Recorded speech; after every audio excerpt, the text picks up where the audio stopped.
ayuno que ellos hacían en el mes quinto era para recordar ese momento en el que Babilonia había destruido su tierra. Entonces se reunían, bueno, hace 50 años Babilonia nos destruyó, no pues, y se ponían a llorar y mejor dicho, la tristeza, el dolor. Cada año recordaban eso así, de esa manera. Era como una tradición que ya tenían. Entonces ellos preguntan, bueno, lo seguimos haciendo así porque pues ya volvimos a nuestra tierra, todo esto no es igual, pero estamos aquí. Entonces esa es la pregunta que ellos hacen. Pero allí hay otra pregunta implícita detrás de esa. Ellos no solamente querían saber si tenían que ayunar o no. La pregunta que ellos hacen es, esta vez, o sea, yo no sé si de pronto ustedes tienen un conocimiento más o menos de lo que ha sido la historia de los judíos, que ha sido muy dura. Toda la vida ellos han sido oprimidos, perseguidos, mejor dicho, ha sido muy, muy, muy, muy dura.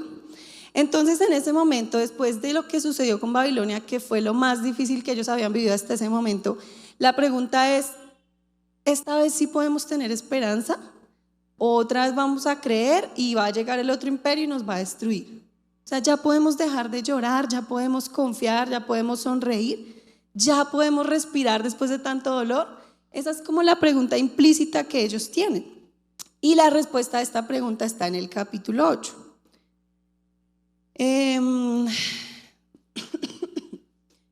Bueno, entonces ubiquémonos en ese contexto. A mí me gusta, como ya les digo siempre, la repetición de la repetidera, imaginarme cómo ellos se sentían, cómo ellos pensaban, qué estaban sintiendo de pronto en ese momento. Entonces ellos se encierran en ese momento tan doloroso de sus vidas y cada año lo repiten.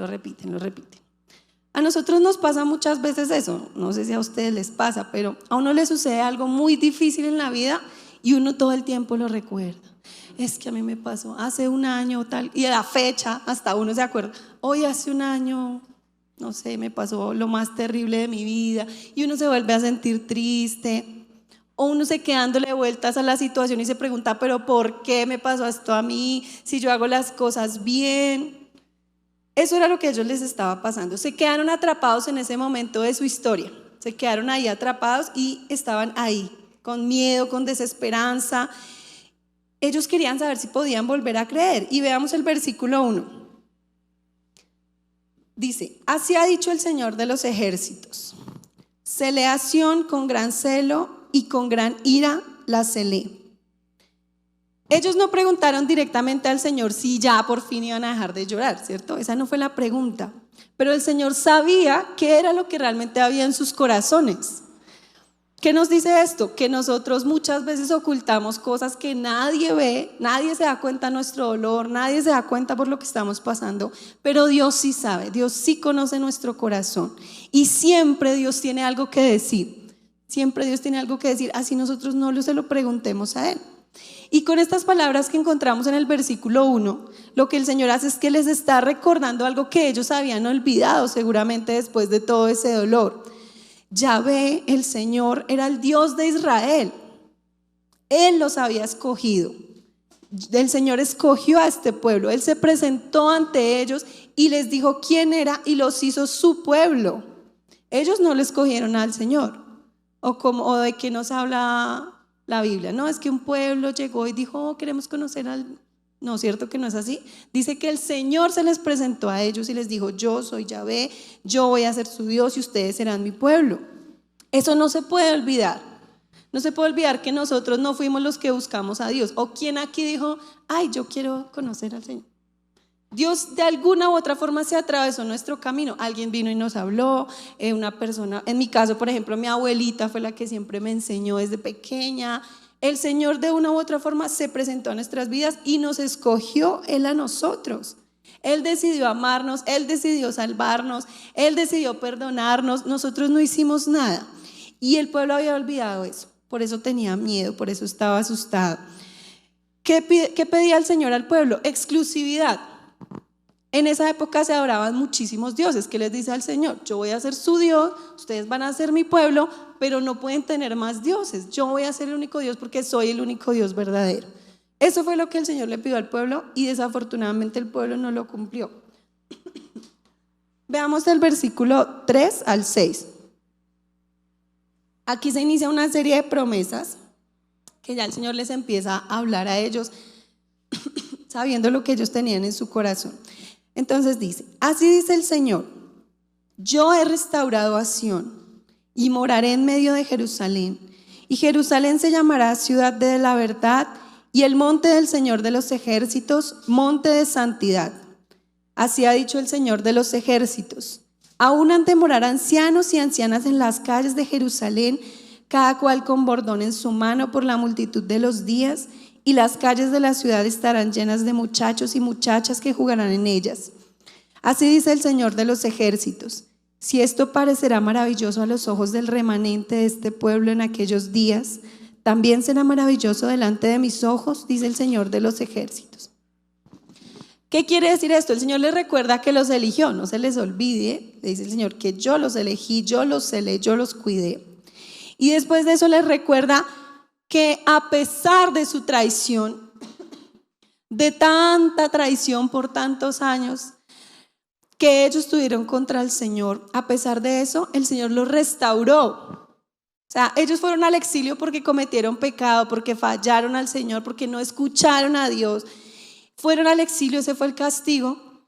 Ya el Señor pudo haber dicho, ustedes rompieron el pacto, muchas gracias, adiós, me voy a conseguir otro pueblo. ¿Sí o no? El Señor pudo haber dicho eso. Pero Él dijo, yo voy a restaurar a mi pueblo. Él tocó el corazón de Ciro para que les permitiera volver a su tierra. Él les permitió volver a reconstruir su templo. ¿Ellos fueron buenos? No, es que ellos en el exilio se convirtieron en santos. Para nada, para nada. El Señor lo hizo porque le plació, porque Él amaba a su pueblo. Entonces Él dice, además de que yo los escogí, yo los restauré. Yo los levanté de las cenizas. Miren, en la época de Babilonia, que eso es historia real, ¿no? Eso sucedió, usted puede ir a leer allá historiadores. Ellos no solo destruyeron a Judá y a Israel, alrededor había muchos pueblitos pequeños, muchos. Entonces todos esos pueblos fueron destruidos, pero cuando uno va a ver la historia, esos pueblos nunca volvieron a renacer, nunca. O sea, en ese momento en que Babilonia fue imperio, esos pueblos se acabaron y nunca su nombre volvió a ser nombrado. Israel sigue hoy. Hoy existe Israel. Israel era un pueblo pequeñito y el Señor lo restauró, y a pesar de todo lo que les ha tocado vivir, los ha mantenido hasta hoy acá. Y es lo mismo que el Señor ha hecho con nosotros. Nosotros, ¿cuántas veces le hemos fallado al Señor? O sea, yo creo que todos los días le fallamos y le fallamos y le fallamos. Y el Señor pudiera decir, ay, ¿sabe qué? Ay, ya me cansé de usted. Pero hoy, 2 de enero del 2022, después de todo lo que hemos vivido, estamos aquí. ¿Sabe por qué? Porque el Señor nos restaura, porque Él nos ama, porque sí, a Él le place. Entonces Él nos levanta cada día, nos dice, cuando uno dice, no, Señor, yo soy muy pecador, no puedo, yo no puedo seguirte, Él le dice, usted se le está olvidando que fui yo el que lo escogí, usted se le está olvidando que soy yo el que lo restauro, así que no se me rinda, vamos a seguir adelante. Eso es lo que dice el Señor. Y adicionalmente les dice, yo voy a habitar en medio de ustedes. O sea, ustedes no están solos, tranquilos, yo estoy ahí, yo voy a estar con ustedes. Israel fue conocido por idólatra, mentiroso, injusto, engañador. Marchó, fueron un pueblo terrible. Y el Señor aquí les dice, yo voy a hacer ahora que ustedes vivan en la verdad y en la santidad. Yo los voy a guiar por el camino que ustedes deben seguir. Yo les voy a enseñar cómo ser santos, cómo vivir en integridad. Entonces el Señor no solo los escogió, no solo los restauró, sino que además nos transforma, o sea, Él hace todo por nosotros. Uno podría decir, yo no hago nada entonces porque el Señor hace todo por mí. El Señor, el Espíritu Santo habita en nosotros y Él es el que nos guía y nos enseña cómo debemos vivir. O sea, no tenemos excusa para rendirnos. No podemos decir, no, yo no puedo. No tenemos excusa para rendirnos. Y eso nos pasa mucho, ¿no? Hay momentos en la vida en que uno empieza a dudar de todo. ¿Será que Dios sí me ama? ¿Será que yo sí voy a poder? ¿Será que sí van a venir tiempos mejores? Porque vea, eso desde que llegó el COVID me ha ido de mal en peor.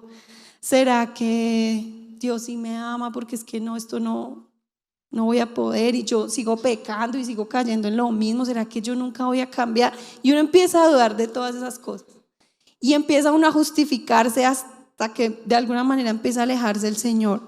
Pero cuando ni siquiera uno está esperando que Dios le hable, Él se aparece y le dice: yo te escogí, yo te restauré, yo te transformo, yo soy tu único Dios, yo te saqué de la inmundicia del pecado. Yo te tengo aquí en este lugar a pesar de la indiferencia, de la traición y de todo lo que nosotros hemos hecho. Es Él quien nos levanta y nos transforma. Y no estamos solos, ¿no? Y hay una cosa que tenemos que recordar también, muy importante, que no se nos puede olvidar. Esto no se trata de mí, ni de ustedes, ni de nosotros. O sea, el mundo no gira alrededor de nosotros, porque a veces es nuestro problema. Todo esto se trata de Él. Toda la gloria es para Él. O sea, yo no vivo en este mundo para que a mí me vaya bien y yo, mejor dicho, si me va mal, este mundo se va a acabar. Yo vivo para la gloria del Señor. Entonces, si yo tengo claro eso, en las buenas alabo, en las malas alabo, porque no se trata de mí, sino de Él. Eso es otra cosa que no podemos olvidar. Entonces, estos hombres vienen y quieren saber, pues si deben seguir ayunando, ¿cierto? Seguir haciendo este ritual, porque a ellos se les enseñó que la ley se debía cumplir al pie de la letra. Entonces ellos querían saber cómo actuar ahora, cómo debían hacerlo. Y allí también en el capítulo 7 no mentiras, en el 8, es que lo estoy hablando así como de rápido para que podamos tocarlo todo. Se les dice: ustedes van a seguir ayunando, sigan ayunando, porque es importante este tipo de cosas que uno hace por el Señor, pero la motivación tiene que cambiar. O sea, usted ya no se va a ayunar para: ay no, pobrecito yo, me destruyeron mi tierra, y se victimiza. Y no. Usted va a ayunar porque va a decir: gloria a Dios que me eligió, que me restauró, que me transforma, que está conmigo. Y esa es la nueva forma en que ellos deben empezar a ayunar. Pero también esta pregunta tiene algo ahí como implícito que dice: bueno, Dios me eligió, me restauró y me transforma. Entonces, ¿qué debo hacer yo? ¿Qué Dios espera de mí? Que ellos querían saber qué esperaba Dios de ellos. Entonces esto lo encontramos en el versículo 7 y 8.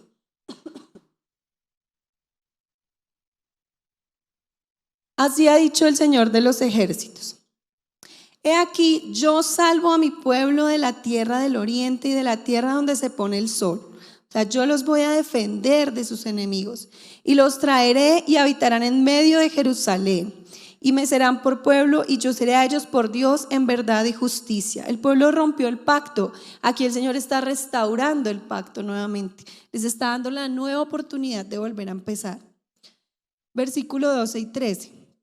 Habrá simiente de paz, la vid dará fruto y dará fruto la tierra, y los cielos darán su rocío, y haré que el remanente de este pueblo posea todo esto. Los va a restaurar todo lo que ellos tenían.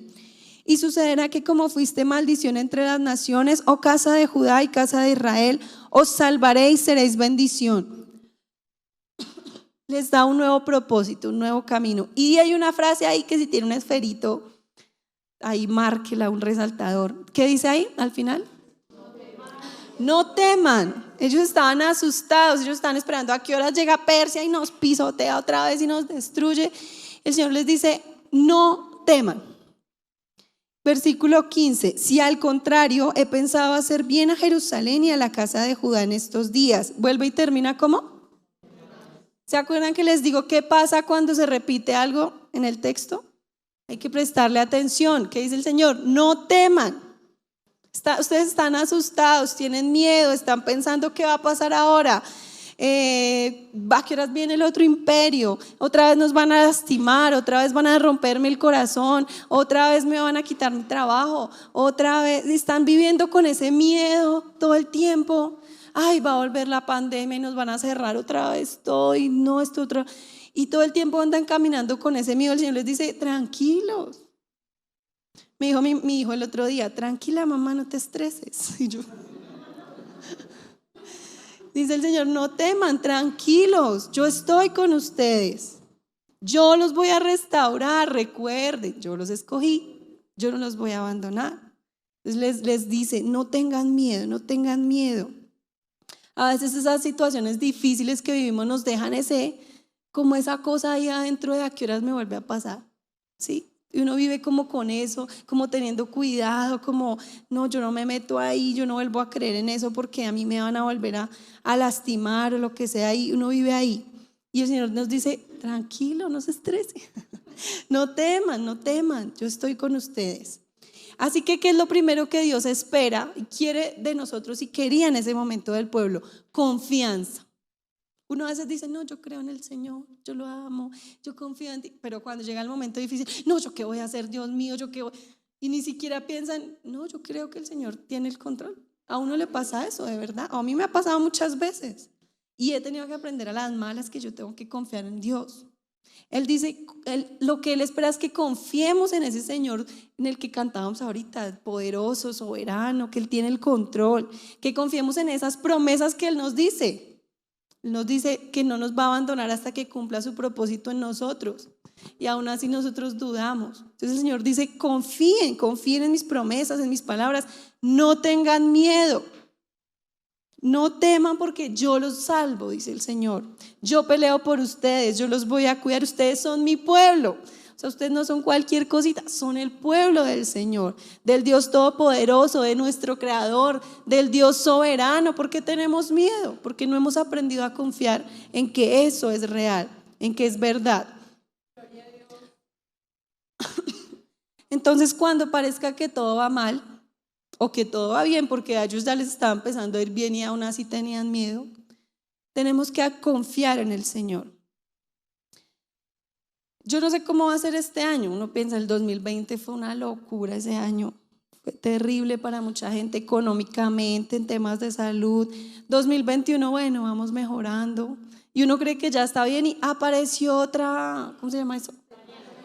Eso, otra cepa, el Omicron, el no sé qué. Y uno, no, esto nunca se va a acabar, no puede ser. Entonces uno como que ya está esperando el peor, no, que el del dólar está en 4,000, no. Yo ni veo noticias, la verdad. La gasolina, subieron el sueldo, el salario mínimo es 1,000,000, uy, pero subieron todo el 15%. Entonces uno dice, la misma vaina. Y empieza uno a tener miedo, a asustarse de todos esos temas. A mí me da miedo, por ejemplo, cuando veo la televisión y robaron y mataron y no sé qué, y uno dice, no, yo no salgo ni a la puerta porque me van a matar apenas me asome ahí. No. Entonces uno empieza a vivir con ese miedo tan horrible, de verdad. Yo personalmente voy por la calle y siento a alguien detrás y yo ya, la gente lo mira, no, pero ya uno vive, no, ¿a qué horas me pasa algo malo aquí? Y en muchas cosas de la vida vivimos así, asustados. Pero el Señor nos dice, tranquilos, confíen que yo estoy en control, yo estoy con ustedes, yo los estoy cuidando. Y hay otra cosa allí también que nos dice que Él espera de nosotros, o del pueblo al que le estaba preguntando en ese momento, versículo 9. Así ha dicho el Señor de los ejércitos. ¿Qué dice ahí? Esfuércense vuestras manos. Los que oyen esto en estos días, estas palabras de la boca de los profetas, desde el día que se echó el cimiento a la casa del Señor de los ejércitos para edificar el templo. ¿Quién se tiene que esforzar? Los que están escuchando esta palabra profética que estaba dando Zacarías, o sea, los de allá. Pero en este momento nosotros también la estamos escuchando. O sea que ¿quién se tiene que esforzar? Nosotros tenemos que esforzarnos. Versículo 13, la segunda parte, ¿qué dice?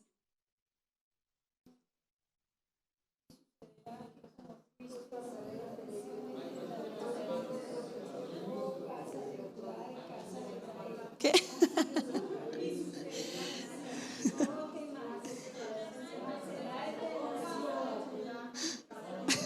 Bueno, ya dejemos ahí. La segunda parte, esfuércense vuestras manos. ¿Cuántas veces repite que no tienen que temer? 2. O sea, no tengan miedo, tranquilo. ¿Cuántas veces repite que tiene que esforzar? O sea, que así como tenemos que aprender a confiar en el Señor, tenemos que aprender a esforzarnos. No podemos decir, no, pues como Dios tiene el control, pues yo no trabajo, eso de algún lado me llega la plata, ¿cierto? No, hay que esforzarse. Entonces el Señor espera de nosotros esfuerzo. Dios sabe todo lo que ha pasado al pueblo, Dios sabe lo que está pasando el pueblo en ese momento, sabía que el camino que han recorrido no ha sido fácil, ha sido muy difícil, Pero Él no les dice, tranquilos, relájense que yo les voy a dar todo facilito. O sea, Él les dice, yo les voy a dar siembras abundantes, pero ustedes tienen que poner la semilla. Entonces Él no les dice, yo les voy a dar todo fácil. No, mejor dicho, solamente venga, tráigame el diezmo y yo le doy casa, carro, beca, los bendigo, viajes, lujos, que es lo que predican hoy muchas iglesias. Si usted trae el diezmo le va a ir bien, tranquilo. Entonces venga, déjeme su platica, yo me lleno los bolsillos y usted siga creyendo allá en mariposas y unicornios, no sé. El Señor nunca dice eso, ni en Zacarías ni en ninguna parte de la Biblia, jamás. Entonces no se dejen engañar, no se dejen engañar. El Señor lo que dice es esfuércense, esfuércense. El camino que nosotros escogimos, en el que estamos, no es fácil. El camino que el pueblo judío vivió no fue fácil.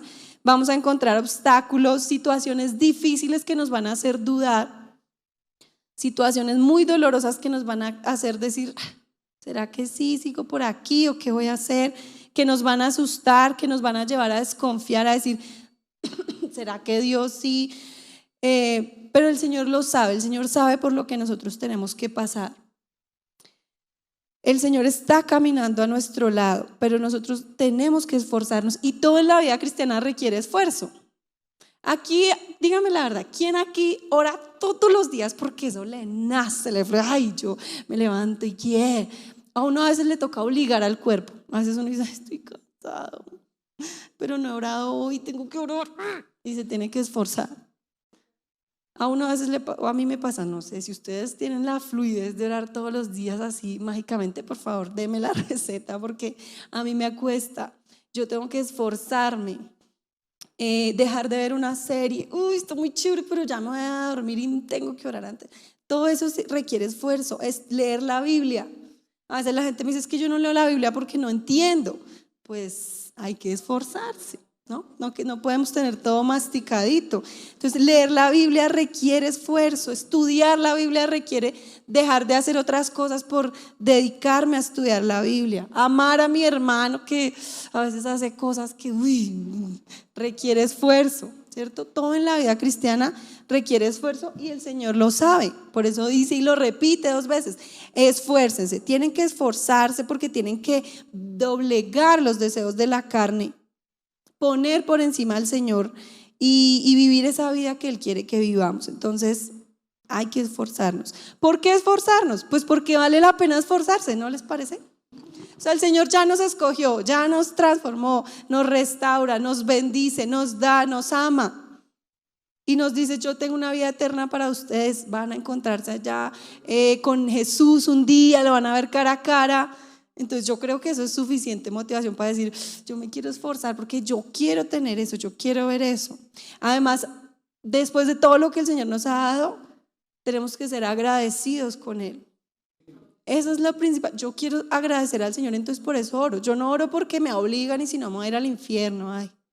No, yo oro porque, madre, soy muy bendecido. Amén. Tengo todo esto que el Señor me da, entonces yo quiero agradecer. Versículo 16. Aquí el Señor dice, ¿en qué se deben esforzar específicamente? Estas son las cosas que habéis de hacer. Hablad verdad, cada cual con su prójimo. Juzguen según la verdad y lo conducente a la paz en vuestras puertas. Y ninguno de vosotros piense mal en su corazón contra su prójimo, ni améis el juramento falso, porque todas estas cosas son cosas que aborrezco, dice el Señor. A veces a nosotros se nos enseña que el cristianismo, o se nos enseñó antes, que el cristianismo es solo algo espiritual. Entonces yo soy cristiano porque voy a la iglesia, el domingo escucho el culto y luego me voy. Yo soy cristiano porque a veces oro y porque a veces leo la Biblia, ya, hasta ahí.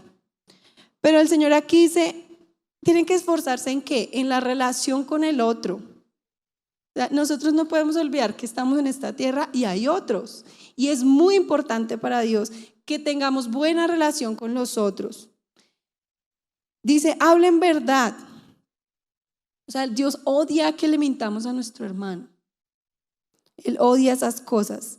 Él odia que no busquemos la paz. Él aborrece que pensemos, ni siquiera es que le hagamos algo malo al otro, que pensemos mal del otro. Entonces el Señor dice, en esto es en lo que se tienen que esforzar. En el capítulo anterior, cuando tengan un tiempo lo pueden leer, también lo repite, pero aquí vuelve y lo dice. Nosotros no podemos vivir en un no podemos ser cristianos egocéntricos que pensemos que solo necesitamos recibir y yo no doy nada. Entonces vienen, ay, yo no volví a esa iglesia porque me miraron mal. Pero ¿usted alguna vez saludó? ¿Usted alguna vez preguntó cómo estaban las personas? No, uno usualmente solo espera es que a uno le den y le den y le den. Entonces, ¿qué es lo que quiere el Señor de nosotros? Que seamos sinceros con los demás. Ya Él habló atrás de la relación con Él. Tenemos que tener una relación con Él porque si no, no vamos a poder vivir de esta manera. Pero dice, necesito que ustedes hablen la verdad, no engañen a la gente. Eso no se hace, eso el Señor lo aborrece. No le mientan a la gente, eso el Señor no dice, es que no me gusta, es que es como feo hacer eso. Dice, yo lo aborrezco. O sea, usted puede ir a la iglesia, puede ser mejor dicho, el más orador, el que más lee la Biblia, pero si usted le miente a otra persona, el Señor está diciendo, no, ahí estamos fallando. Yo aborrezco que usted haga eso, que engañe a otra persona, que le mienta, que no juzgue correctamente con la verdad del Señor, que no busque la paz. Entonces uno ve a gente toda peleonera todo el tiempo. El Señor no dice, espere que vengan y le hagan la paz, búsquela. ¿Alguien lo lastimó? Vaya usted y arregle las cosas. ¿Pero por qué yo, si yo no fui? Porque usted es el cristiano. Usted es el que tiene que dar el ejemplo. Eso es lo que el Señor quiere de nosotros. Que actuemos, que no le haga mal a nadie, pero ni siquiera lo piense. O sea, ni siquiera se le pase por la cabeza por un segundo algo mal contra su hermano. ¿Cómo se le ocurre? Si estamos en la tierra para amar, para ser fraternos, para ayudarnos. Eso es lo que el Señor quiere de nosotros. No quiere que vivamos encerrados en un círculo, yo conmigo, no. Él quiere que vayamos y le mostremos a las otras personas quién es Dios a través de nuestras acciones. Entonces no basta con tener una relación con Él si nosotros no somos como Él espera con el otro. Una vez un profesor nos decía, ¿dónde está Dios? Dios está en los ojos del otro. Cada vez que usted mira a otra persona, esa persona es una creación de Dios y es una forma en que nosotros le servimos a Dios. ¿Usted ama al Señor? Ame a su hermano. ¿Usted quiere servirle a Dios? Sírvale a su hermano. No seamos mentirosos, no engañemos. Uno encuentra también mucha gente que dice, no, es que yo contraté a un cristiano para que me arreglara aquí, eso mire cómo me dejó eso todo horrible. Entonces uno dice, ¿qué tipo de...? Y antes dicen, ay, mucho gusto, yo soy cristiano. Y después van y hacen ese tipo de cosas. Eso al Señor no le gusta. La confianza en Dios, eso que suena tan bonito, ay, Dios me ama, ay, sí, y Él está conmigo. Sí, pero eso va tomado de la mano de que nosotros actuemos muy, muy bien y muy íntegramente con las demás personas, porque de esa forma damos testimonio a los demás. Entonces, en el amor al Señor no cabe ni la mentira, ni el chisme, ni la envidia, ni los malos deseos, ni el rencor, ni el odio, nada de eso cabe, ni debe caber en el corazón de una persona que ama al Señor. ¿Y es fácil eso? Es difícil, en este mundo es difícil, pero ¿qué dice el Señor? Esfuércense, esfuércense. Versículo 18 al 19. Aquí en estos versículos ya el Señor responde un poco más directamente a la pregunta de estos señores de Betel. Les dice, esos ayunos que ustedes venían haciendo, como dije ahorita, en el que lloraban, se quejaban, decía, pobrecito yo, ¿por qué me pasa esto? Ya no tienen que seguirlos haciendo, pero ahora ¿qué dice ahí? ¿Cómo los tienen que hacer? Con gozo y alegría, ¿cierto? Ya no tienen que estar ahí sufriendo y victimizándose porque les pasó todo lo malo, sino que tienen que celebrar todo lo que están recibiendo ahora. Tienen que decir, pudimos volver a nuestra tierra, el Señor Él nos ama, Él no nos va a abandonar. Tenemos que agradecer y quejarnos menos. A veces vivimos quejándonos por todo, a toda hora. No, es que el clima, no, es que el bus, no, uno todo el tiempo quejándose. Y aquí lo que el Señor quiere es agradezcan, miren todas las bendiciones que tienen, den gracias, que este sea un año de agradecer todo el tiempo, hasta en las cosas malas, porque en las cosas malas se aprende. En los momentos difíciles nos aferramos al Señor. Y luego reitera al final, amen la verdad y la paz. No se les puede olvidar. Amar la verdad no solo es quedarse callado ante la mentira. Amar la verdad es buscarla. ¿Quieren conocer a Dios? Pues busquen, estudien la Biblia, lean cosas, participen de los estudios bíblicos, busquen la verdad. Y dice, no solamente es buscarla, sino defenderla en este mundo en el que todo el tiempo la gente está hablando mal de Dios y de la gente que cree en Dios. Y a veces uno queda callado. No se trata de pelear, se trata de defenderla. ¿Cómo la defendemos? Pues mostremos con nuestra vida cuál es la verdad. Y aquí dice, amen la paz. Esto no solamente es que yo no peleo con nadie, es que yo busco el bienestar de los otros. Yo quiero que las personas que me rodean estén bien, entonces yo busco eso. Así que lo que el Señor nos pide no es solo pasividad, sino que nos pide acción, que actuemos. Y terminamos ya el capítulo 8 con una promesa muy, muy, muy bonita, versículo 20 al 23.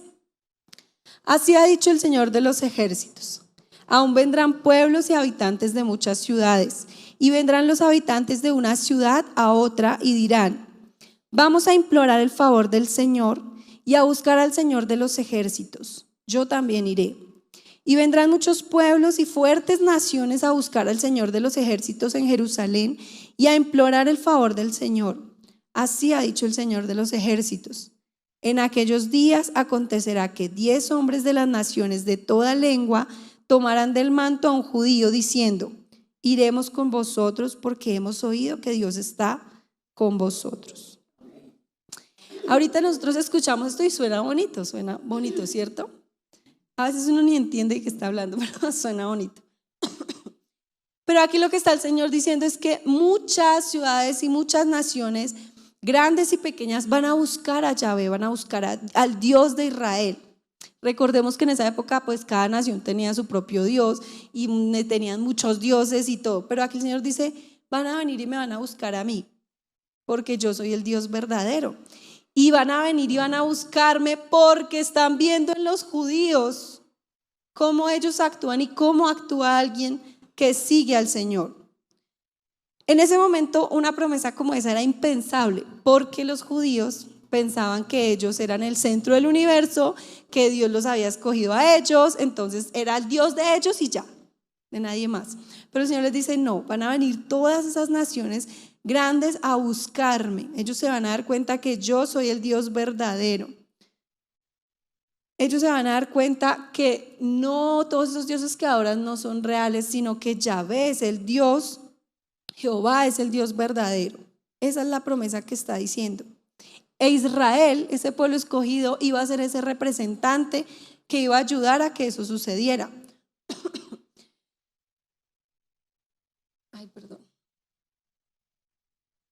Dios ha estado con el pueblo de Israel siempre, con una relación muy especial con ellos, ¿no? Con un pacto que hizo con ellos de que Él va a ser su Dios y ellos van a ser su pueblo.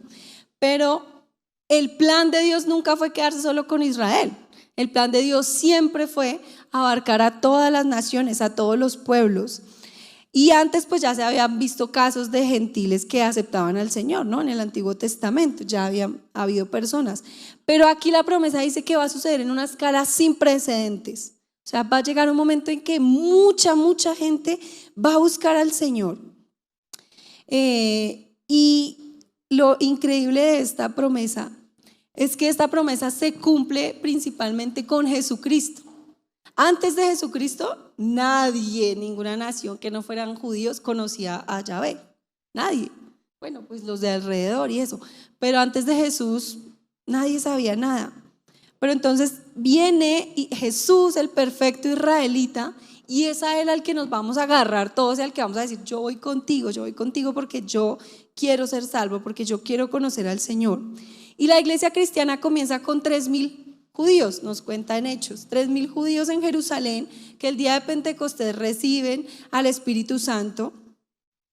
Y luego después de eso empieza todo ese andar de los apóstoles y empiezan a llegar millones y millones de personas a conocer, a adorar a ese Dios que nadie conocía, que solamente hay el pueblito. Muchas personas empiezan a adorarle. Y realmente esto para mí es impresionante porque usted ha visto en el mapa dónde queda Israel. ¿Queda cerquita o lejos de nosotros? Lejos, lejos. Y además es una cultura absolutamente diferente a la nuestra, absolutamente diferente. O sea, no tenemos nada que ver con ellos. Entonces a mí me eriza, como dice alguien por ahí, pensar cómo nosotros, personas tan lejanas, en un tiempo tan lejano, pudimos conocer a Jesucristo.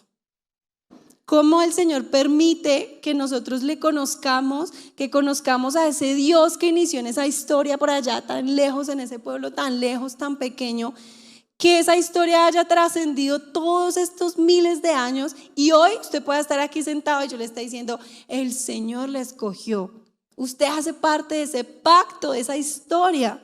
Esa es nuestra historia, porque nosotros ahora hacemos parte de este pacto porque Jesucristo vino, murió, resucitó y abrió la puerta para que nosotros podamos acceder a eso.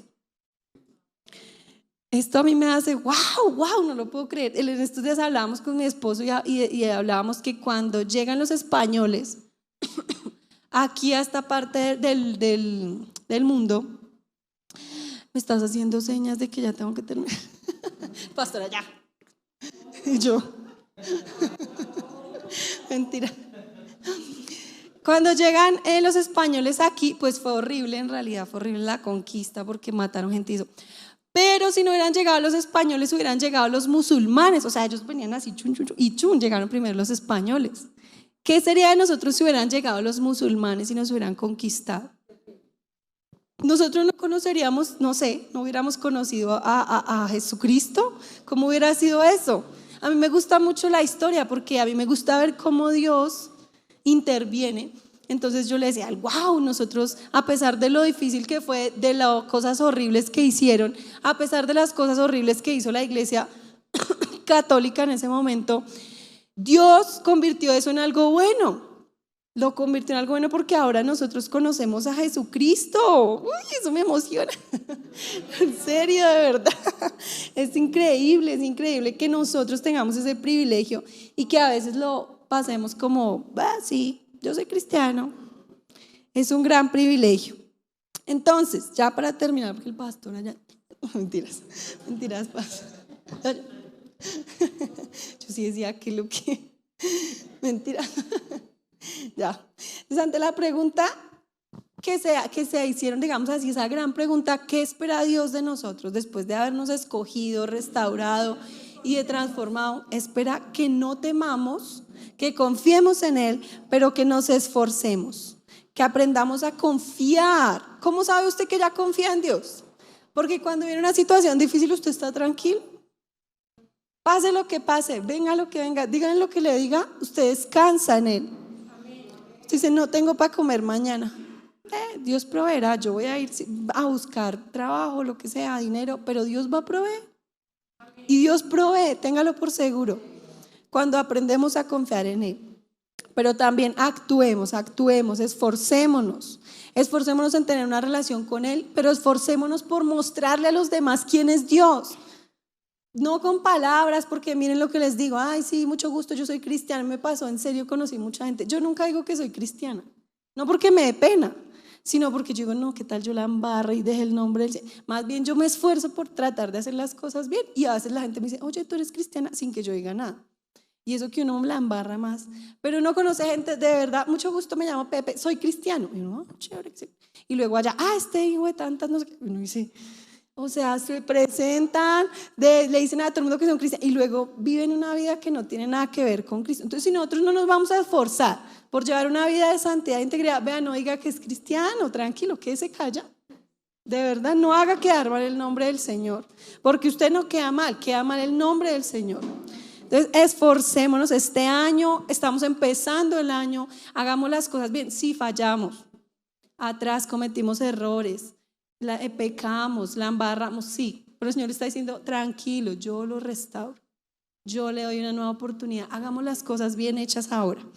Dios quiere que confiemos en Él, que Él tiene el control, que seamos coherentes con esa fe y que le mostremos ese amor a los demás. Eso que hemos recibido Vivámoslo de tal forma que los demás lo vean y digan, así como decía ahí al final del capítulo, venga, yo quiero ir con usted, yo quiero conocer a ese Dios que usted ama. Eso es lo que Dios está esperando. Entonces vamos a ponernos de pie y vamos a orar.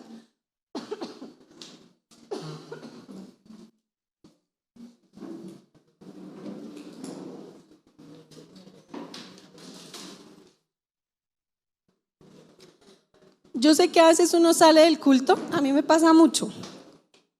Yo salgo del culto y a las 3 horas ya no me acuerdo de qué hablaron. ¿Y cómo le fue en el culto? Bien, ¿y de qué hablaron? Ay, no me acuerdo. Y antes, por ejemplo, yo tenía la costumbre, o en las iglesias que estaba, yo no anotaba. De verdad, uno anota. A mí me sirve anotar porque grabo más, pero aquí no tenemos como esa costumbre. Pues sería chévere que la tuviéramos porque a veces uno se acuerda más cuando anota cositas. Entonces, bueno, ¿por qué digo esto? Quiero que cuando usted salga de acá no se le olviden estas 3 cosas. Que todo el año usted será, por que diga, esta vieja lo repitió tanto que no se me olvida. El Señor lo escogió. Usted es pecador, sucio, cochino, igual a mí. Pero el Señor nos escogió. ¿Por qué? No sé. Yo le pregunto al Señor, ¿pero por qué yo? ¿Por qué si yo soy tan mala persona? Y Él nos escogió. Y Él nos restauró. Nosotros éramos personas feas. O sea, si ahorita somos malos ahí, imagínense antes del Señor. Éramos malos, de verdad. Yo lo pienso, yo me puedo pensar y yo, uy, Dios mío, yo era perversa. Y el Señor me restauró, o sea, Él metió las manos allá entre el barro, me sacó, me limpió, me puso bonita. Y hizo lo mismo con ustedes. A veces nos despreciamos y decimos, yo soy malo, no, yo no soy la... Pero el Señor nos ama, nos restaura y el Señor nos va a enseñar el camino. Vamos a seguir fallando, sí, pero el Señor nos va a ir mostrando el camino. Ahora usted verá si obedece y escucha al Señor o no, pero el Señor le va a ir mostrando el camino. No se rinda. Yo sé que el momento es difícil, tal vez para muchos, pero no nos rindamos. No dejemos que esas dudas y esas cosas nos hagan rendirnos. Nosotros tenemos a Cristo. Yo quiero decir, pucha, tenemos a Cristo. ¿Qué esperamos más? ¿Qué más queremos? Sí, tenemos enfermedad, a veces tenemos dificultad económica, a veces nos rompen el corazón, yo no sé, todas esas cosas que tenemos que enfrentar, pero tenemos a Cristo. Tenemos a Cristo, no se le olvide que tenemos a Cristo. Y por Él vale la pena esforzarse, y por Él vale la pena levantarse de la cama cuando uno ni quiere pararse. Vale la pena porque llegaron los españoles y no los musulmanes. Y sí, Colombia no es el mejor país del mundo, pero aquí tenemos a Cristo. Entonces recordemos eso cuando nos enfrentemos a momentos difíciles, cuando sintamos que ya no más, no puedo con esto. Vamos corriendo y recordemos, el Señor me escogió, el Señor me restauró, el Señor me transformó. Yo tengo que esforzarme, yo tengo que confiar en Él. Entonces ánimo, que este año salga usted aquí feliz, sabiendo que somos sumamente privilegiados por tener al Señor. Padre Celestial, ni siquiera tengo palabras para agradecerte por amarme. Dios mío, hemos cometido tantos errores, te hemos fallado de formas tan terribles y tú nos restauras otra vez. Nos llamas, nos abrazas. No sé por qué, no entiendo, pero gracias, Señor, gracias. Dios mío, gracias. Yo quiero que por favor me ayudes a esforzarme cada día para agradarte. Que por favor me ayudes a ser mejor cada día para ti, porque no sé cómo sería mi vida sin ti, Señor. Sería un desastre absoluto. Y yo no tengo nada que ofrecerte. Yo tengo tantas cosas malas, tantos errores. Pero quiero darte todo, Señor. Quiero darte todo de mí. Aunque me cueste, aunque tenga que esforzarme muchísimo. Ayúdame, Señor. a no rendirme, a seguir adelante, a dejar atrás el dolor que tal vez he tenido tanto tiempo en mi corazón que no he querido soltar. Ayúdame a dejarlo, Señor. Ayúdame a dar ese paso de quejarme, de decir por qué, de seguir hundida en la tristeza y dar ese paso de alegría, de agradecimiento, de saber que el pasado fue difícil, pero tú estuviste ahí conmigo y sigues estando conmigo.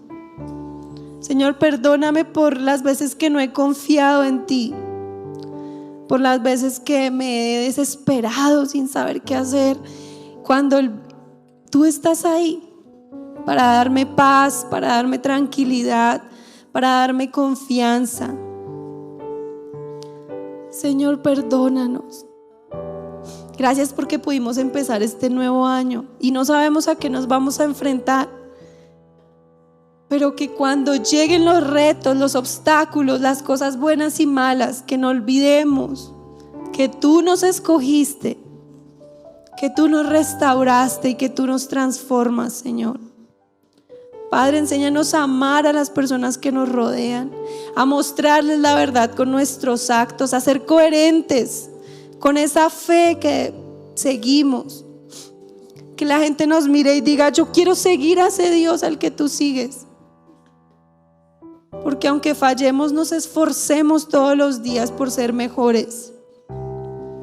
Señor, ayúdanos. Por favor, ayúdanos. Tú conoces lo que hay en cada corazón hoy y tú tienes una respuesta para cada uno de nosotros. Gracias, Señor. Gracias porque aunque nosotros a veces te olvidamos, tú no te olvidas de nosotros. Tú siempre estás ahí. Y sé que todas las palabras no serán suficientes para agradecerte, pero gracias por Cristo. Porque gracias a Cristo hoy te conocemos, gracias a su sacrificio, gracias a su victoria, hoy te conocemos y somos muy afortunados. Gracias, Señor, gracias, gracias, gracias. Te amamos, te adoramos. Rendimos hoy nuestro corazón delante de ti. Reconocemos que somos malos, que somos pecadores, que cometemos errores y tú nos amas. Enséñanos a amarte, Señor. Por favor, enséñanos a amarte. Te lo pedimos, Padre bueno y misericordioso.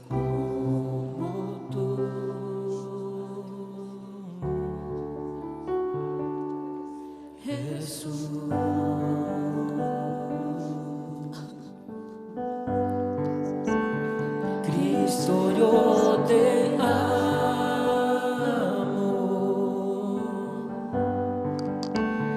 Cristo, yo te amo.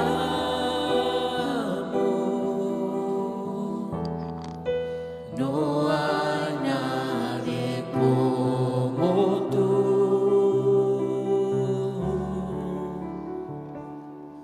Jesús.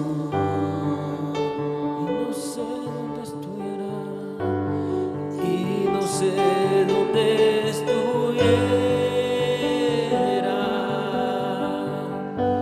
si yo a ti no te tuviera, si no hubiera conocido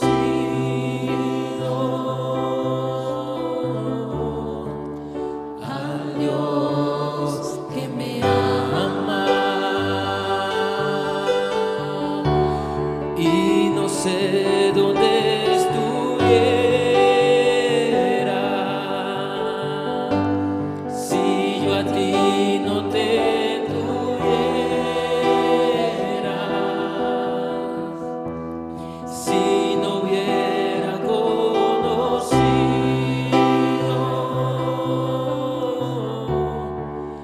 al Dios que me ama.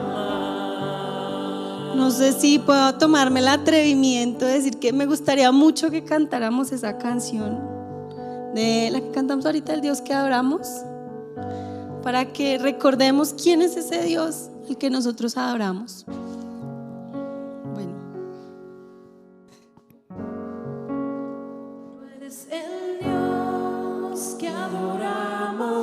todopoderoso y soberano, grande misericordia y poder para salvar. Tú eres el Dios que adoramos, quien derrotó la muerte y el pecado, glorioso Redentor y Rey, te adoramos. Que no se lo cantamos por última vez, levanta tus manos al cielo y le canta: tú eres el Dios que adoramos. No hay nadie como tú, Señor. Gracias por llamarme.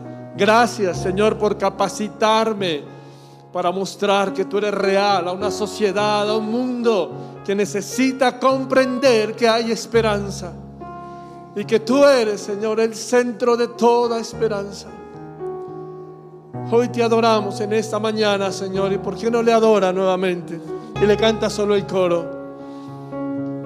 Tú eres el Dios que adoramos, todopoderoso y soberano, grande misericordia y poder para salvar. Tú eres el Dios. Tú eres el Dios que adoramos, quien derrotó la muerte y el pecado, glorioso Redentor y Rey, te adoramos. Te adoramos, Señor, y te exaltamos en esta mañana y te damos muchas gracias en Cristo Jesús. Amén, amén y amén. Cuéntale un aplauso al Señor por su palabra, porque Él es bueno, porque Él es fiel. Amén. Tome su lugar, es tan amable. Allí donde está puede tomar su lugar y damos gloria al Señor en esta mañana porque Él es bueno y porque Él es fiel. Feliz año para los que no nos lo habíamos dado. Dios les bendiga. Qué bueno que nos acompañen en esta mañana donde adoramos y exaltamos el nombre del Señor. Gracias porque